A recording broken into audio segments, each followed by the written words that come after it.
Hello guys and welcome to the movies I side. तो आज मैं 2022 में रिलीज हुई एक विलन रिटर्न्स की एक्सप्लेनेशन करना जा रहा हूँ, जिसकी IMDb रेटिंग 8.5 आउट ऑफ 10 है। तो चलिए बिना किसी देरी के मूवी की एक्सप्लेनेशन स्टार्ट करते हैं। तो मूवी की स्टार्टिंग होती है मुंबई से, जहाँ पर हमें एक फ्लैट दिखाया जाता है। इस फ्लैट का नाम 101 ऑरियट टावर्स होता है, जहाँ पर कुछ लोग पार्टी कर रहे थे। इस पार्टी में हमें एक लड़की रुबीना दिखाई देती है, जो कि अपनी सहेली आरवी को ढूंढ रही थी। आरवी का भी अभी ब्रेकअप हुआ था और इस बात से वो काफी इमोशनल थी और इसी वजह से वो पार्टी में एंटर नहीं करती और एक कमरे में रोती रहती है। रुबीना उसके पास पहुंचती है, जहां पर वो आरवी को सांत्वना ही दे रही होती है कि तभी उस फ्लैट के अंदर लाइट चली जाती है। लाइट जाने के बाद वहां एक स्ट्रेंजर पहुंच जाता है और वहां पार्टी कर रहे सभी लोगों को वो मारने लगता है। जिसके बाद रूबीना आरवी से कहती है कि तुम जल्दी से जल्दी इस फ्लैट से बाहर भागो, लेकिन आरवी पुलिस स्टेशन में फोन कर देती है और वह उनसे मदद मांगती है। पुलिस स्टेशन में फोन कांस्टेबल कदम उठाता है, जहां पर वह कहती है कि सर, हम लोगों की जान को खतरा है। किसी स्ट्रेंज व्यक्ति ने पार्टी में रह रहे सभी लोगों को मारने की कोशिश की है और वह हम लोगों की तरफ कभी भी आ सकता है। जिस पर कांस्टेबल कदम उससे पूछता है कि वो कहाँ पर है। वह अपने एड्रेस देती है। कांस्टेबल कदम कहता है कि पुलिस टीम वहां पर 5 से 7 मिनट के भीतर पहुंच जाएगी, लेकिन आरवी के पास इतना समय कहाँ था। वह सीरियल किलर आरवी को खींच लेता है और उसके ऊपर हथौड़े से प्रहार करने ही वाला होता है। मरते वक्त आरवी गौतम नाम कहकर बुलाती है। जिसके बाद नेक्स्ट सीन शिफ्ट होता है ACP VK गणेशन के ऊपर, जो सभी लोगों को क्रिमिनल साइकोलॉजी के बारे में बता रहे थे। वह वहां पर एक सीरियल किलर का एग्जाम्पल देते हैं, जिसका नाम राकेश महातकर है, और वो सभी को बताते हैं कि इस सीरियल किलर राकेश महातकर ने कुल टोटल 18 लड़कियों का मर्डर से किया है। और वह अपने आप को जब भी वह मर्डर करता था तो बहुत गुड समझता था। कोई भी सीरियल किलर अपने आप को एक हीरो समझता है कि वही अपने स्टोरी का एक हीरो है, लेकिन वास्तविकता में वह सभी लोगों के लिए एक विलेन होता है। इसके बाद हमें गौतम मेहरा नाम के एक लड़के को दिखाया जाता है। गौतम मेहरा इंडस्ट्रियलिस्ट दिवेश मेहरा का बेटा होता है और वह बहुत ही अय्यास होता है। जहाँ पर 6 महीने पहले की कहानी दिखाई जाती है। गौतम मेहरा अपनी एक्स की शादी में जाता है, जहां पर उसकी शादी के बीच में वो काफी बखेड़ा खड़ा करता है। उसके फादर उसको मारने के लिए भेज देते हैं, लेकिन गौतम उन सभी लोगों को धूल चटा देता है। और इस बीच उसकी एक्स गर्लफ्रेंड भी ये एक्सेप्ट कर लेती है कि वह यह शादी नहीं करना चाहती, क्योंकि अभी भी उसके मन में गौतम के लिए प्यार है। और ऐसा कहकर वो सबके सामने ही गौतम को किस कर लेती है। अब गौतम को उस लड़की की कोई परवाह नहीं थी। वह केवल अपनी जीत को ही मानता था और उसको जीतना था, इसीलिए वह यहाँ पर अपने आप को प्रूव करने आया था। वह उस लड़की को मंगेतर से कह देता है कि अब तुम इससे शादी कर सकते हो, क्योंकि मैं जीत गया और मरना तो चलेगा लेकिन हारना नहीं। ऐसा कहकर वह पार्टी से वापस जाने लगता है। तभी उस लड़की का मंगेतर उसके ऊपर अटैक कर देता है, जहां पर वह उसको भी मार के वहां से चला जाता है। जिसके बाद गौतम मेहरा का घर का सीन आता है, जहां पर दिवेश मेहरा गौतम की इस हरकत से काफी नाराज है और वह अपने बेटे के सारे कार्ड्स और ATM को ब्लॉक भी करा देते हैं। और दिवेश मेहरा को यह भी पता चलता है कि एक व्यक्ति ने अपने इंस्टाग्राम अकाउंट पे जो कुछ भी गौतम ने शादी में किया उसको रिकॉर्ड कर एक वीडियो बनाया है और साथ ही उसमें वह डांस परफॉर्मेंस भी दे रहा है। यह वीडियो काफी तेज से वायरल हो रहा था और इसी की वजह से दिवेश मेहरा की रेपुटेशन काफी धूमिल हो रही थी। यह सभी की वजह से वह उसे घर से भी बाहर निकाल देते हैं। जाते वक्त गौतम कहता है कि एक दिन मैं अपने हिस्से की सब कुछ यहाँ से लेकर जाऊंगा और उस दिन आप हार जाएंगे और मैं जीत जाऊंगा। ऐसा कहकर वह घर छोड़ देता है। जिसके बाद गौतम एक लड़की से मिलता है और इस लड़की का नाम आरवी है। यही लड़की ने अपने इंस्टाग्राम अकाउंट में गौतम को यूज कर काफी रेपुटेशन हासिल की है और साथ ही साथ कई इंस्टाग्राम फॉलोअर्स को इकट्ठा किया है। वह एक सिंगर बनना चाहती थी और वहां एक शो देखने आई थी, जो कि सेलिब्रिटी किरण का था, जहां पर वो किरण से मिलने को काफी उत्सुक होती है और उसके पीछे गौतम मेहरा पड़ जाता है। और गौतम उस लड़की से कहता है कि अगर वह उसकी गर्लफ्रेंड बन जाए तो वह उसे एक मेगा स्टार बना सकता है। वह उसकी बात पर यकीन नहीं करती। जहां पर वो सेलिब्रिटी किरण आ जाती है और वो गौतम को देखती है तो किसी को ध्यान नहीं देती और शायद गौतम के ही पास जाकर के खड़ी हो जाती है। उसे देखकर आरवी को भी यह यकीन नहीं होता है कि गौतम की आखिर इतनी रेपुटेशन थी। जहाँ पर गौतम उससे कहता है कि मैं तुम्हारे लिए इसको हर रास्ते से हटा भी सकता हूँ, तो वह कहती है कि तुम यह कैसे करोगे, जिस पर गौतम कहता है कि तुम बस देखती जाओ। रात का समय आता है जहाँ पर किरण के कमरे में वो अकेले बैठी होती है और तभी फ्लैट की लाइट चली जाती है।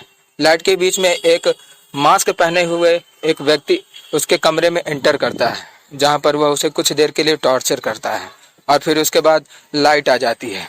जिसके बाद गौतम उसके कमरे में आता है और वह पूरी तरह से उसे कहता है कि तुम्हारे ऊपर किसी ने लगता है हमले करने की कोशिश की है, इसलिए कल तुम्हारा कॉन्सर्ट में जाना सेफ नहीं है।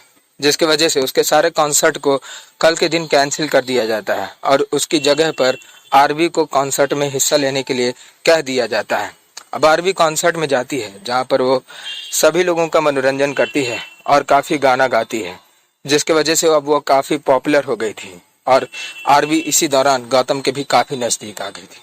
गौतम आरवी से कहता है कि अब उसका काम पूरा हो चुका है, क्योंकि वो जो भी लाइमलाइट आरवी को देना चाहता था उसमें वह सफल हो गया। और फिर ऐसा कहकर वह कहता है कि अब उसको जाना होगा, लेकिन आरवी से रोक लेती है कि मैं अगर कहूँगी तभी तुमको यहाँ से जाना है। जहाँ पर वह अपने प्लान में सक्सेसफुल हो जाता है, क्योंकि उसे केवल आरवी का दिल जीतना था।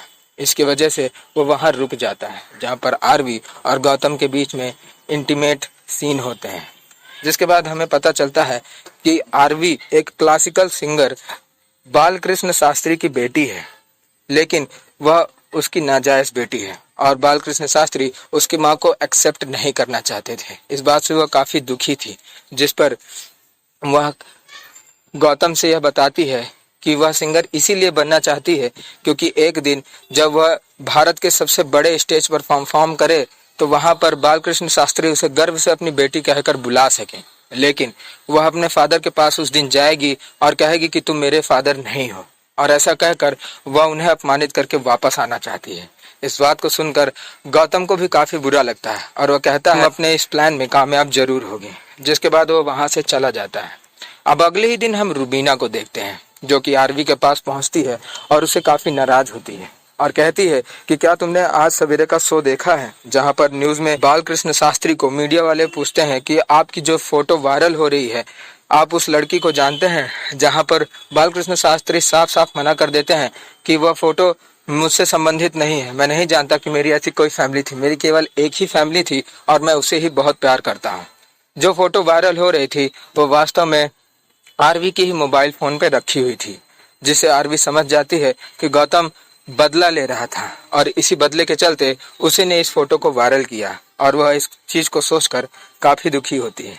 अब सीन प्रेजेंट में आता है जहाँ पर हम देखते हैं डीएसपी राठौर को, जो कि उस दिन आरवी के मौत वाले इंसिडेंट की सीसीटीवी फुटेज देख रहे होते हैं, जहाँ पर आरवी अपने आखिरी वक्त में गौतम का नाम लेती है, जहाँ पर राठौर सबके सामने कह देते हैं कि पक्का गौतम ने ही इसे मारा होगा। जिसके बाद वह सभी पुलिस वालों को गौतम के घर पर पहुंचने के लिए कह देते हैं और उसे हाउस अरेस्ट करने के लिए भी कह देते हैं, जहाँ पर गौतम के पास सभी पुलिस वाले इकट्ठा हो जाते हैं। लेकिन गौतम चालाक था, उसने पहले से ही ओवन में 2 बोतल्स को रखा हुआ था। जैसे ही पुलिस वाले आते हैं, बोतल गर्म होकर वहाँ पे ब्लास्ट कर जाती हैं, जिसकी वजह से उस बिल्डिंग के अंदर सभी पुलिस वाले मारे जाते हैं और गौतम खिड़की से बाहर कूद जाता है। जिसके बाद गौतम वहां से निकलने में भी कामयाब हो जाता है। डीएसपी राठौड़ और बाकी सभी टीम के लोग काफ़ी परेशान हो जाते हैं और इधर वीके गणेशन एक जोरदार हंसी हंसता है, जिसको देखकर डीएसपी राठौड़ को गुस्सा आता है और वो पूछता है कि सर आप ऐसा हंस क्यों रहे हैं। जहाँ पर वीके गणेशन बताता है कि जिस भी किलर ने आरवी को मारा वो कोई सामान्य किलर नहीं बल्कि एक सीरियल किलर है, क्योंकि वो जितनी भी लड़कियों को मारता था उसके पीछे एक स्माइली फेस और एक डायमंड डिजाइन छोड़ करके जाता था। यानी तुम्हारा पंगा इस बार कोई आम आदमी से नहीं है बल्कि एक सीरियल किलर से है, इसलिए अपनी इन्वेस्टिगेशन को एक सीरियल किलर को पकड़ने के लिए जारी रखो। और ऐसा कहकर वो वापस चला जाता है। अब इधर हम एक कैब ड्राइवर को देखते हैं जिसका नाम भैरव पुरोहित है। उसे पुलिस वाले अपने कब्जे में ले लेते हैं। पुलिस वाले आरवी के फ़ोन में रखे हुए सारे नंबर्स के लोगों को अपने पास इन्वेस्टिगेशन के लिए बुलाते थे। इसीलिए उस फ़ोन में एक कॉल भैरव पुरोहित का भी था। भैरव पुरोहित से वह उसके बारे में पूछते हैं, जहाँ पर वह कोई जवाब नहीं देता और वह अपने पुराने ख्यालों में डूब जाता है, जहाँ पर 6 महीने पहले का ही सीन दिखाई देता है। भैरव, जो कि एक कैब ड्राइवर था, उसे एक लड़की पसंद थी जिसने उसके कैब में पहले भी कई बार राइड की थी। उस लड़की का नाम रसिका है। वह क्लोथिंग शॉप में है और जहाँ पर वह सभी कस्टमर को खरीदवाती है।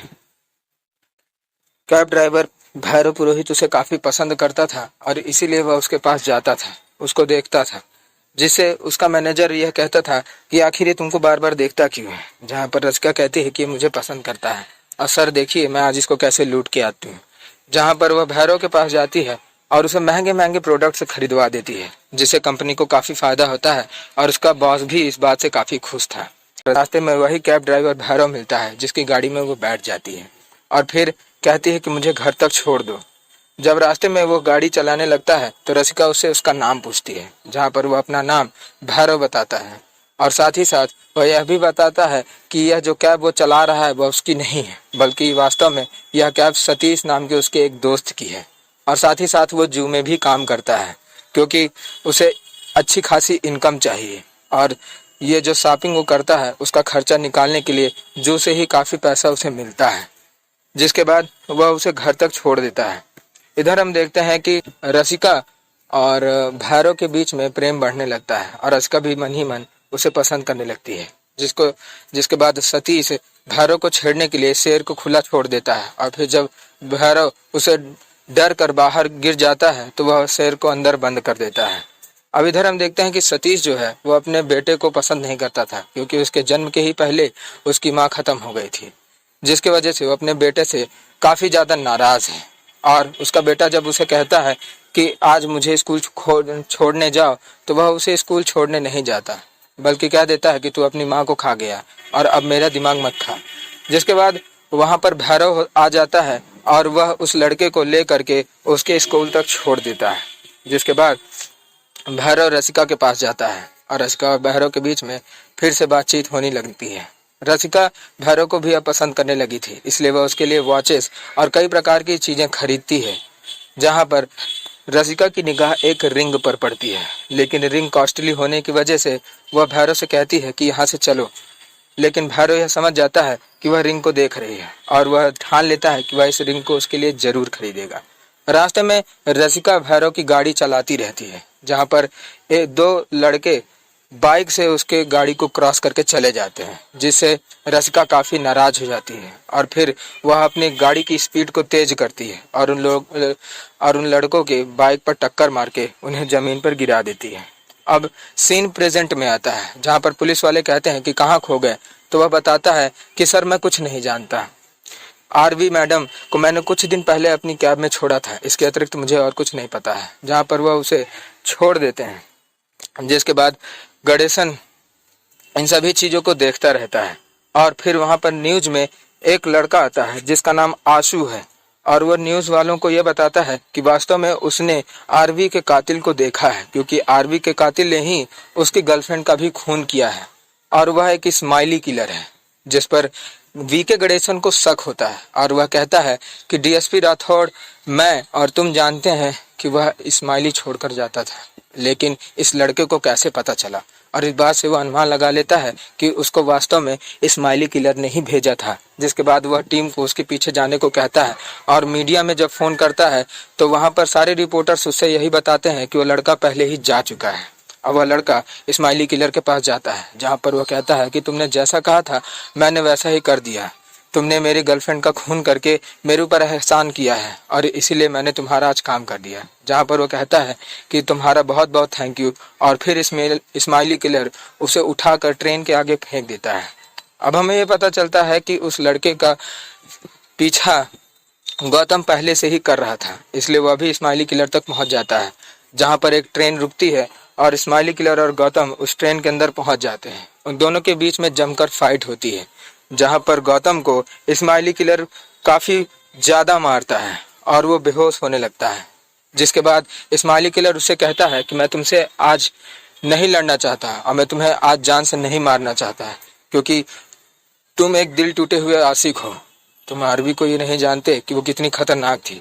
और ऐसा कहकर वो वहां से जाने लगता है, लेकिन गौतम उसके बैग के शर्ट को पकड़ लेता है और फिर उसको अपनी तरफ खींचता है, लेकिन ट्रेन की दरवाजा बंद हो जाने की वजह से उसका हाथ वहां से बाहर हो जाता है और स्माइली किलर का जैकेट ट्रेन के दरवाजे में ही फंस जाता है। वह उसके जैकेट को पकड़े रहता है और उससे कहता है कि जिस दिन मैं तुम्हें मिला मैं तुम्हें जान से मार दूंगा, क्योंकि आज तूने मुझे छोड़ दिया है और मैं जब भी पाऊंगा तुझे स्माइली किलर तो मैं तुझे जान से मार दूंगा। जिसके बाद स्माइली किलर अपने जैकेट को छुड़वाता है और वह एक ट्रक के ऊपर कूद जाता है और अपनी जान बचा लेता है। जब वह वापस अपने कैब के अंदर आता है तो इस कैब में स्माइली किलर कोई और नहीं बल्कि भैरव होता है और भैरव पुरोहित को अपनी गर्लफ्रेंड रसिका दिखाई देती है। जहाँ पर रसिका कहती है कि क्या तुमने उसका काम तमाम किया, तो भैरव कहता है कि नहीं, अभी उसके जीने के कुछ दिन और भी बाकी हैं। जिसके बाद हमें कुछ लड़के दिखाई देते हैं जिनकी इन्वेस्टिगेशन पुलिस ऑफिसर से कर रहे थे। वह सभी पुलिस ऑफिसर्स उनसे उनकी गर्लफ्रेंड के बारे में पूछते हैं, जहाँ पर वो लड़के काफ़ी खुशी से बताते हैं कि वो स्माइली किलर को काफ़ी पसंद करते हैं, क्योंकि स्माइली किलर ने उनकी गर्लफ्रेंड को काफ़ी अच्छा सबक सिखाया। उनकी गर्लफ्रेंड ने उनके ऊपर चीट करके किसी और मर्द के साथ रह चुकी हैं। इसी वजह से जब उन्होंने देखा कि स्माइली किलर ने उनकी गर्लफ्रेंड को मारा है तो वह उसके लिए काफ़ी खुशी की बात थी और वह ये चाहते थे कि स्माइली किलर इसी तरह जिंदा रहे और बना रहे। जिसके बाद हम देखते हैं वीके गणेशन को, जो कि मीडिया के सामने कहता है कि जहाँ कहीं भी गौतम है वह संभल जाए और हमें सरेंडर कर दे, क्योंकि अगर मैं उसे खुद वहाँ लेने पहुँच गया तो फिर ये जेल से कभी बाहर नहीं निकल पाएगा। और वह गौतम को धमकी देता है। ये सभी बातें गौतम सुनता रहता है और गौतम 3 महीने पहले के बारे में सोचने लगता है, जहाँ पर हमें पता चलता है कि गौतम ने अपने फादर को करीब 3 महीने पहले जितनी भी उसकी संपत्ति थी उसका सारा ब्यौरा उनसे ले लिया था और उसके फादर को उसे सारी संपत्ति सुपुर्द करके बाहर जाने ही पड़ा। जहाँ पर जाते वक्त वो अपने बेटे से हाथ मिला रहे थे कि लो आज तुम्हें सब कुछ मिल गया, अब मैं यहाँ से जा रहा हूँ। जहाँ पर गौतम अपने फादर से कहता है कि देखिए डैड, आज मैं जीत गया और आप हार गए। जिस पर उसका फादर एक बहुत इंपॉर्टेंट बात कहता है कि बेटा, प्यार में कभी भी जीत या हार नहीं होती, ना प्यार कभी मरता है और ना कभी हारता है। इस बात को हमेशा ध्यान रखना। आज तुम हार गए, जीते नहीं हो। इस बात को सुन करके गौतम को काफी दुख होता है। जिसके बाद वह याद करता है आरवी को और अपने द्वारा किए गए सभी गुनाहों को जो आरवी भुगत रही थी। इधर हम आरवी को देखते हैं जिसका मन अभी टूटा हुआ है, लेकिन वह किसी तरह से अपने आप को उठाने का प्रयास करती है। ये इंसिडेंट होने के बाद कि बालकृष्ण उसके फादर हैं, सारी बड़ी कंपनियों ने उसके पीछे से अपने हाथ को खींच लिया था, लेकिन फिर भी आरवी धीरे धीरे सिंगिंग करती है और उसको इंस्टाग्राम के ही लाइव की वजह से इतनी ज़्यादा रेपुटेशन मिल जाती है कि उसको कई जगहों पर सिंगिंग करने का फिर से मौका मिलने लगता है और वह फिर से एक बार अपने करियर को ऊंचा उठाने लगती है। जिसके बाद रात को सेलिब्रेशन की पार्टी होती है, जहां पर हम गौतम को देखते हैं। गौतम उस पार्टी में दारू पी रहा होता है, तभी उसकी निगाह अपनी एक्स पर पड़ती है जो अपने हस्बैंड के साथ खड़ी थी। वह वही एक्स थी जिसके शादी में जाकर गौतम ने पहले बहुत बवाल किया था। वह उसके हस्बैंड के ऊपर शैंपेन डालकर वहां से जाने लगता है, जहां पर आरवी उसे दिख जाती है और उसके एक्स गर्लफ्रेंड का पति उसके ऊपर अटैक कर देता है। इस बार वो आरवी को लव करने लगा था, इसलिए वह उसके पति के ऊपर कोई हाथ नहीं छोड़ता। उसका पति उसे काफी मारता है, जिसके बाद वह हॉस्पिटल में एडमिट हो जाता है और हॉस्पिटल में एडमिट करने वाली कोई और नहीं बल्कि आरवी ही होती है। जहां पर आरवी उससे कहती है कि वह अपना ध्यान रखे और ऐसा कहकर वह हॉस्पिटल से बाहर जाने लगती है। उसे रास्ते में गौतम रोक लेता है और कहता है कि अगर तुम्हें यहाँ से जाना ही था तो तुमने मेरी जान बचाई ही क्यों। जहाँ पर वह कहती है कि मैंने तुम्हारी जान इसलिए बचाई क्योंकि तुम काफ़ी ज़्यादा गंभीर हालत में थे। वह उसे कहता है कि मैं तुमसे जीत गया था और जब तुम मुझसे हार गई तो वापस क्यों आई हो। तो वह कहता है, जिस पर आरवी कहती है कि ऐसा नहीं है, तुम मुझसे जीत गए लेकिन मैं तुमसे प्यार करती हूँ और इस प्यार के चलते मैं तुमसे हारना भी पसंद करूँगी, लेकिन तुम केवल और केवल मुझसे बदला लेते रहे और इसीलिए अब मैं और तुम साथ नहीं रह सकते। ऐसा कहकर वो वहां से जाने लगती है, जिस पर गौतम को अपने भूल का पश्चाताप होता है और वो आरवी के पीछे दौड़ता है कि मैं भी तुमसे प्यार करता हूँ और तुम मेरे साथ रहो। वह बार बार यह चीज को कहता है, लेकिन आरवी नहीं सुनती है और वह कैब पर बैठकर वहां से चली जाती है। जिसके बाद हम प्रेजेंट में आते हैं और प्रेजेंट में एक पुलिस ऑफिसर वीके गणेशन को बताती है कि सर, जो ट्रेन में स्माइली किलर और गौतम के बीच में फाइट हुई थी उसकी फुटेज हमारे पास है, जहां पर वो सारी फुटेज को वीके गणेशन अपने पास भेजने के लिए कह देता है और वह कहता है कि ये सारी फुटेज मेरे पास भेज दो और किसी भी को नहीं बताना कि मेरे पास है, क्योंकि मुझे इस पर एक स्पेशल इन्वेस्टिगेशन करनी है। जहां पर वह ऐसा ही करती है। अब इसके बाद हम देखते हैं उसी भैरव को, जहां पर 3 मंथ पहले की बैक स्टोरी आती है, जहां पर वह लोनावला में अपनी गर्लफ्रेंड रसिका को ले जाता है और फिर उसके बाद वह रसिका से शादी करना चाहता है और इसीलिए वह एटीएम से पैसे निकालकर उसके लिए शादी का जोड़ा खरीदता है और उसके हाथ में वही रिंग होती है जिसको रसिका ने कभी पहले पसंद किया था और वह उससे शादी करने के लिए जा रहा होता है।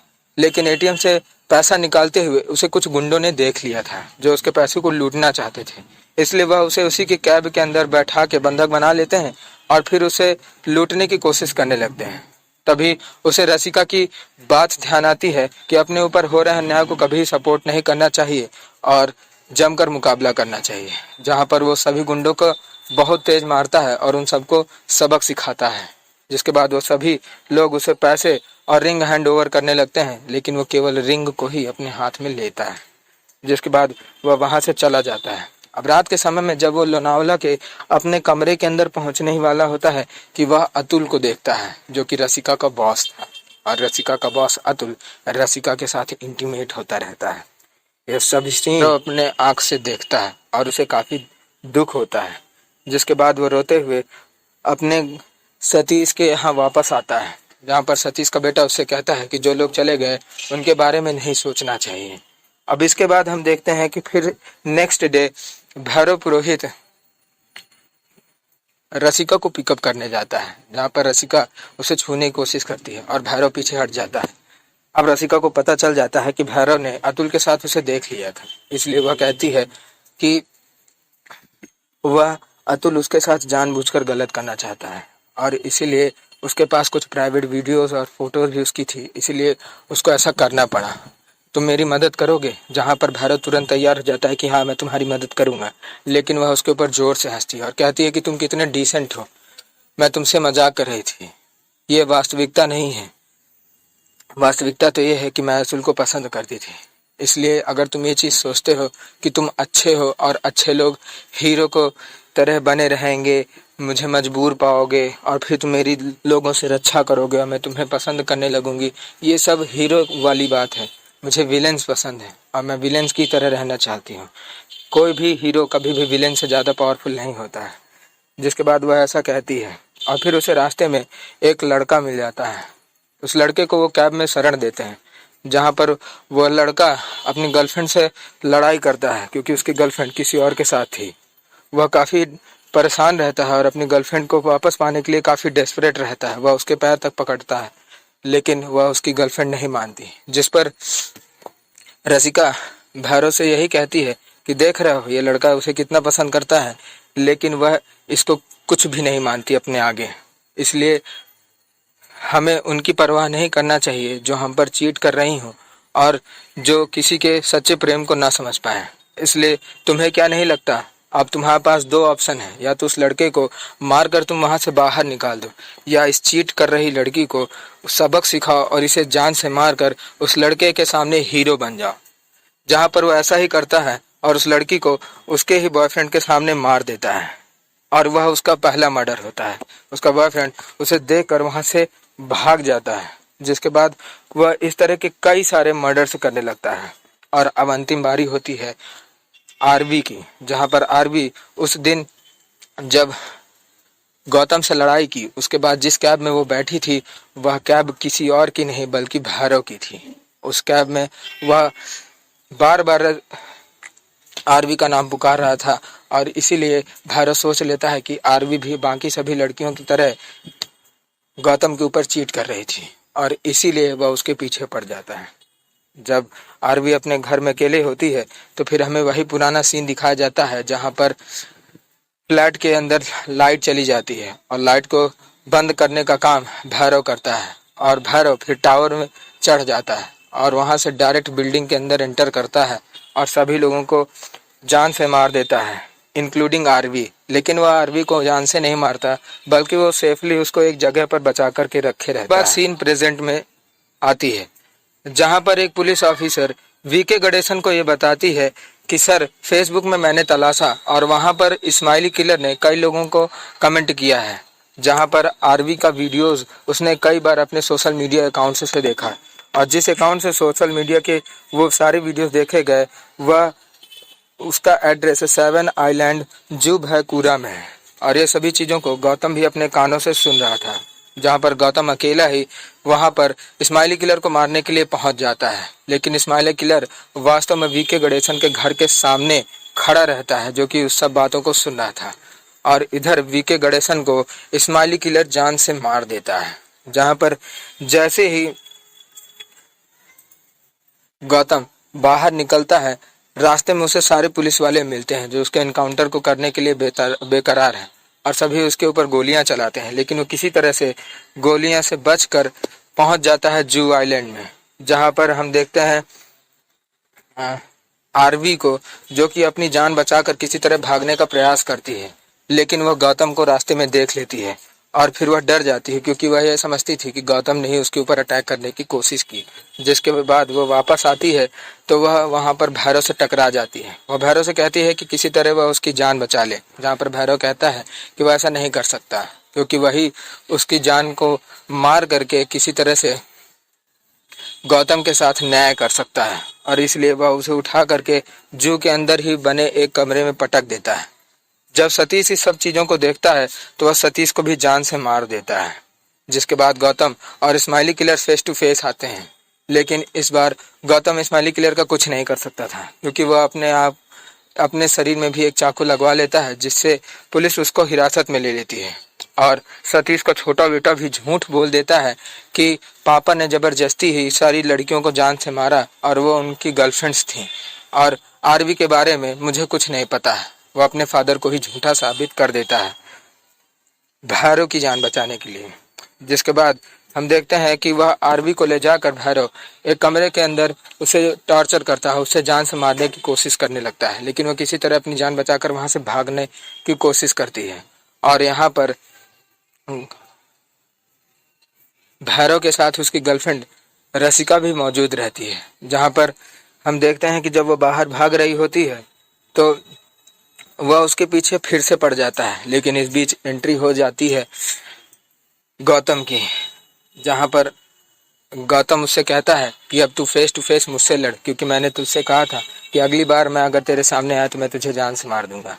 जहां पर गौतम और भैरव की लड़ाई होती है। इस बार भैरव फिर से गौतम के ऊपर बहुत मजबूती से लड़ता है और उसे काफी मारता पीटता है और लगभग भैरव गौतम को हरा ही देता है। लेकिन गौतम उससे कह देता है कि देख, यहाँ पर कोई भी तेरी गर्लफ्रेंड मौजूद नहीं है। और वह रसिका की तरफ देखता है, लेकिन वह रसिका वास्तव में मौजूद नहीं रहती। जहाँ पर वह कहता है कि रसिका तो कोई थी ही नहीं, तूने उसे कब का पहले मार दिया था और इसलिए तू अभी इस बेमतलब की दुनिया में जी रहा है कि रसिका तेरे साथ मौजूद है। रसिका तो कभी वास्तव में तेरे तरफ थी नहीं। जहाँ पर हमें पता चलता है कि वह उसकी माइंड की एक इमेज थी, बल्कि रसिका उसकी कोई गर्लफ्रेंड थी ही नहीं। जिस लड़की रसिका से वो मिलता था उस लड़की ने एक बार कैब में उसके साथ बैठी थी, जहाँ पर वह रसिका उसको बताती है कि वह वास्तव में अतुल को पसंद करती है, जो उसके ऑफिस में उसका बॉस है। इसलिए क्योंकि वह उसके प्यार करता है और साथ ही साथ इसलिए वह अपनी बीवी को भी उसके लिए छोड़ने के लिए तैयार है।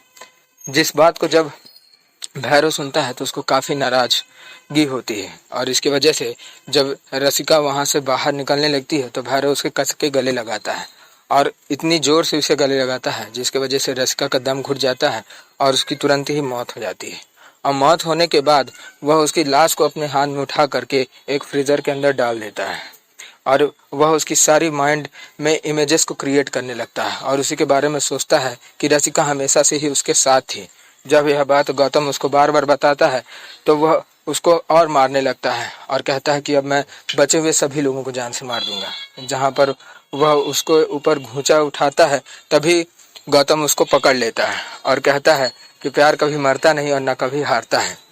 जिसके बाद उसको अपनी भूल पर पश्चाताप होता है और वह नीचे जमीन पर गिर जाता है और फिर वह अपनी गर्लफ्रेंड को याद करके रसिका को पास वापस जाने के लिए मरने को भी तैयार है और साथ ही साथ वो जू में रखे हुए शेर के सामने पहुंच जाता है, जहां पर शेर उसके ऊपर अटैक कर देता है और भैरव मर जाता है।